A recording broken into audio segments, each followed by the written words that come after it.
ኢትዮጵያ የቡና መገኛ ብትሆንም በዓለም ገበያ ላይ ያላት ድርሻና የምታገኘው ጥቅም ግን ከሚገባው በታች ነው።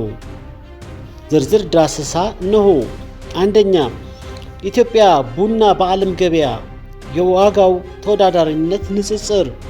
ኢትዮጵያ በአረቢካ ቡና አረቢካ ኮፊ ምርት ከዓለም ሶስተኛ፣ በጥቅል ቡና ምርት ደግሞ አምስተኛ ደረጃ ላይ ትገኛለች። ሆኖም ግን ብራዚልና ቪየትናም እነዚህ ሀገራት በቴክኖሎጂ የታገዘ ሰፊ እርሻ ማስ ፕሮዳክሽን ስለሚጠቀሙ ቡናን በብዛትና በርካሽ ዋጋ ያቀርባሉ። ኢትዮጵያ ግን አሁንም 90% ምርቷ የሚመጣው ከትናንሽ አርሶ አደሮች በመሆኑ የምርት ወጪዋ ከፍተኛ ነው። የዋጋ ልዩነት ስፔሻሊቲ ኮፊ። የኢትዮጵያ ቡና እንደ ይርጋ ጨፌ፣ ሲዳሞና ጉጂ ያሉት ስፔሻሊቲ ተብለው ስለሚመደቡ ከፍተኛ ዋጋ ሊያወጡ ይችላሉ። ነገር ግን አብዛኛው ቡናችን ያለ ተጨማሪ እሴት ወይም ጥሬውን ስለሚሸጥ የምናገኘው ገቢ ዝቅተኛ ነው። ለምሳሌ 1 ኪሎ የኢትዮጵያ ቡና ከ4 እስከ $6 ቢሸጥ ያው ቡና ተቆልቶና ታሽጎ አውሮፓ ውስጥ ከ40 በላይ በዶላር ይሸጣል። ትርፉን የሚወስዱት የውጭ ኩባንያዎች ናቸው። ሁለተኛ፣ ዋና ችግሮች ክሪቲካል ቦትልኔክስ። አንደኛ፣ የሲስተም መዘግየትና ቢሮክራሲ። ቡና ከአርሶ አደሩ ተነስቶ ወደብ እስኪደርስ ብዙ ሰንሰለቶችን ያልፋል። በእያንዳንዱ ሰንሰለት ላይ የሚቆራረሱ ደላሎች መብዛታቸው ገበሬውን ተጠቃሚ እንዳይሆን አድርገውታል። የኮንትሮባንድ መስፋፋት። በሀገር ውስጥ ባለው የዶላር ፍላጎትና የዋጋ ልዩነት ምክንያት ከፍተኛ ጥራት ያለው ቡና በጎረቤት ሀገራት በኩል በኮንትሮባንድ ይወጣል። ይህም ሀገሪቱ ማግኘት የሚገባትን የውጭ ምንዛሪ ያሳጣታል። የሎጂስቲክና የወደብ ችግር።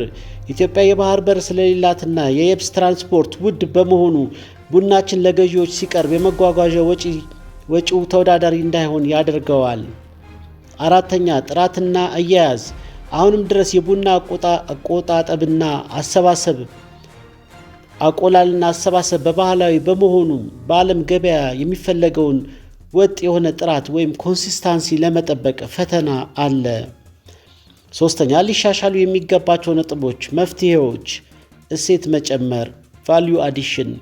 ቡናን ጥሬውን ከመላክ ይልቅ በሀገር ውስጥ ቆልቶ ፈጭቶና አሽጎ መላክ።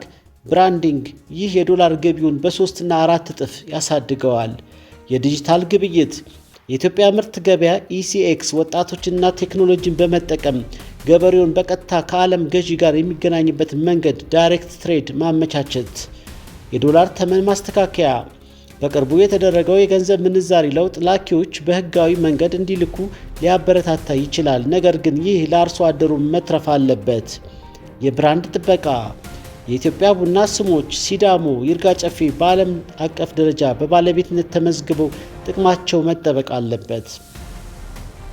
ኢትዮጵያ የቡና መገኛ ሆኗ ሳለ ልጆቿ ግን የቡናውን ትርፍ ሳይሆን አተላውን እየጠጡ ነው።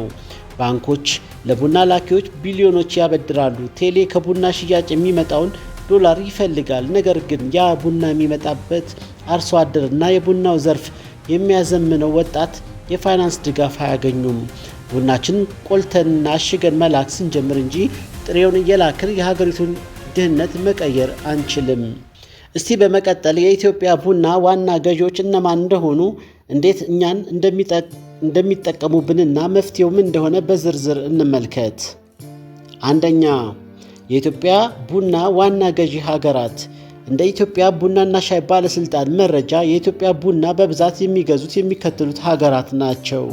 አንደኛ፣ ጀርመን ለብዙ ዓመታት የኢትዮጵያ ቡና ቁጥር 1 ገዢ ናት። አሜሪካ ከፍተኛ ጥራት ያለው ስፔሻሊቲ ቡና ዋነኛ መዳረሻ ናት። ሳውዲ አረቢያ ለኢትዮጵያ ቡና ትልቅ ገበያ ያላት ጎረቤት ናች። ቤልጂየም፣ ጃፓን እና ደቡብ ኮሪያ ሌሎች ዋና ገዢዎች ናቸው።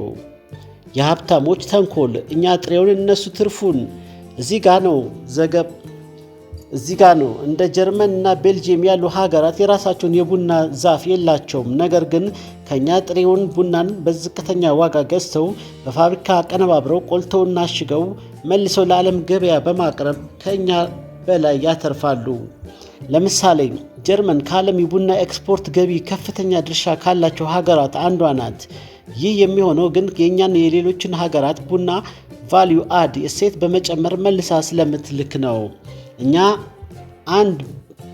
$1 ቢሊዮን ስናገኝ እነሱ በእኛ ቡና ላይ እሴት ጨምረው ከ10 ቢሊዮን ሊያተርፉ ይችላሉ። ለምን ተወዳዳሪ መሆን አቃተን? ቁልፍ ችግሮች: የመረጃ እጥረት። ገበሬው በዓለም ገበያ ላይ የቡና ዋጋ ስንት እንደሆነ አያውቅም። መረጃው ያለው ላኪዎችና ደላሎች ጋር ብቻ ነው። ሁለተኛ፣ የጥራት መዋዠቅ። አንዳንድ ላኪዎች ትርፍ ለማጋበስ ጥራት የሌለው ቡና ከጥሩ ጋር ቀላቅለው በመላክ የኢትዮጵያን ስም በዓለም ገበያ ያበላሻሉ። ሎጂስቲክስ ሰንሰለት። የሎጂስቲክስ ሰንሰለት ቡናው ከአርሶ አደሩ ተነስቶ ጅቡቲ ወደብ እስኪደርስ ባለው መዘግየት ምክንያት ቡናው እርጥበት ሊያመጣ ወይም ጥራቱን ሊያጣ ይችላል። የሚገርመው ጀርመን አንድም የቡና ዛፍ ሳይኖራት የእኛን ቡና ቀናብራ በመሸጥ ከእኛ በላይ በዶላር ቢሊዮነር ትሆናለች። እኛ ግን አሁንም የቡና መገኛ እያልን በታሪክ ብቻ እንኖራለን። መፍትሄው ምንድን ነው? ወጣቱ በቡና ኤክስፖርት ላይ እንዲሳተፍ ባንኮች ብድር ማመቻቸት አለባቸው። መንግስት ቡናው ጥሬውን መላክ የሚያስቀጣ ወይም የሚያስቀርጥ ፖሊሲ አውጥቶ በሀገር ውስጥ ተቆልቶና ታሽጎ እንዲወጣ ማበረታታት አለበት።